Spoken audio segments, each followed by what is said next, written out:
L'amour, hein, n'est-ce pas? Ben oui, l'amour d'une femme, Marie de Magdala et le jardinier. Elle va voir. Sa première, en fait, c'est pas sa première, mais c'est une preuve d'amour. Elle va voir, prendre des nouvelles, se recueillir sur place. Et là, elle est déçue. Elle va se plaindre auprès de ses frères. Et après, elle y revient encore. Hein? Jean et Pierre et Jean sont venus justement, mais elle, elle reste. Ils sont venus, ils n'ont rien vu, ils sont repartis. Avec de Magdala, qui est venue, elle est restée. Et bien sûr, elle pleure. Et elle continue à observer autour d'elle. Et là, elle voit deux anges, alors que ses frères n'avaient rien vu. Hein. Pierre et Jean, ils n'ont rien vu. Et elle voit aussi celui qu'elle prend pour le jardinier. Et elle lui demande le corps de son bien-aimé. C'est beau tout ça. Mais c'était lui. Le bien-aimé, c'était lui. Il l'a appelé par son nom, Marie. Et il l'a envoyé. N'oubliez pas, il a dit à Marie de Magdala d'aller le dire à ses frères. Quel amour!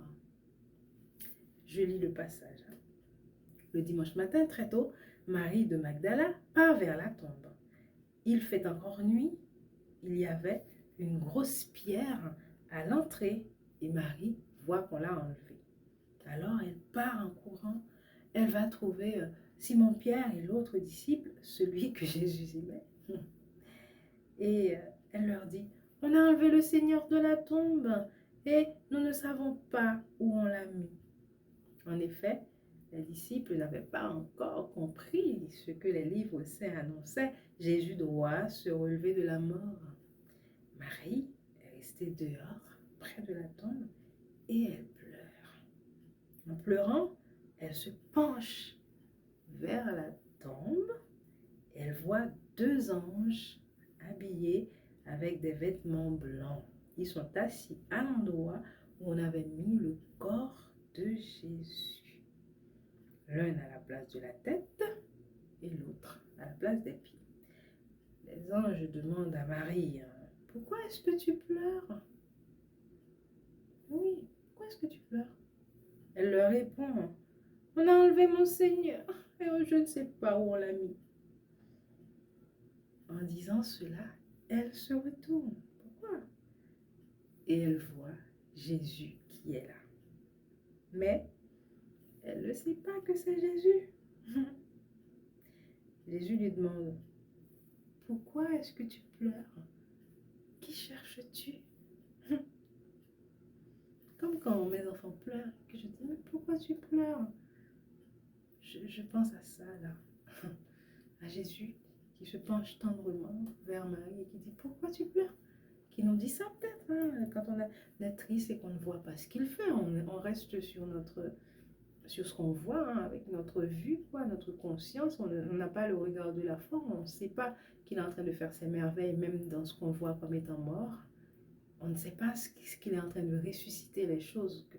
Voilà, son travail dans notre vie, on ne le sait pas, et du coup on pleure. Jésus nous regarde et dit, pourquoi tu pleures?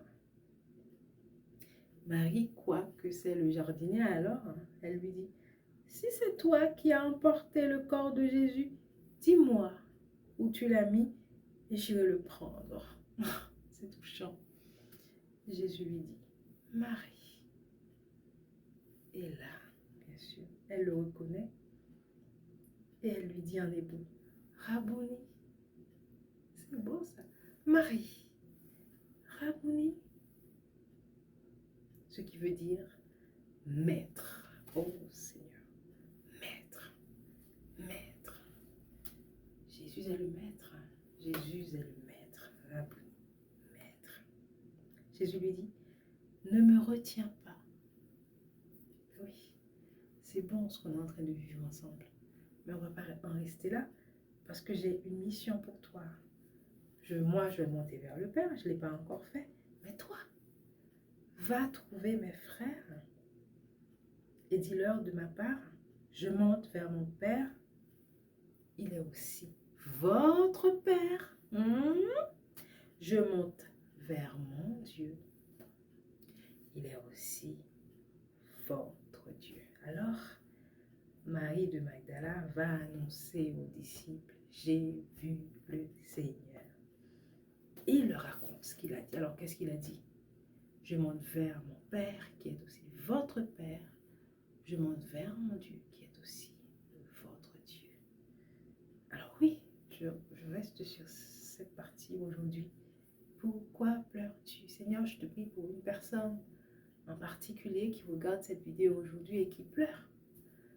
Alors je sais que tu la vois et je lui dis, pourquoi tu pleures? Jésus est ressuscité. Tu regardes ce qui est mort et tu crois en ça. Mais Jésus, lui, il ne vit pas avec la mort, il est ressuscité. Alors, permets Seigneur qu'on puisse te voir. Sois révélé à ces personnes maintenant qui ne voient pas en toi qu'un simple jardinier, mais qu'ils voient ta divinité et ta place en haut auprès du Père. Seigneur, sèche nos larmes et confirme notre appel, Seigneur, qu'on puisse aller dire aux autres que toi, tu es monté vers le Père, notre Père, que tu es monté vers votre Dieu, que ton Dieu qui est aussi notre Dieu. Merci Seigneur pour tout, au nom de Jésus.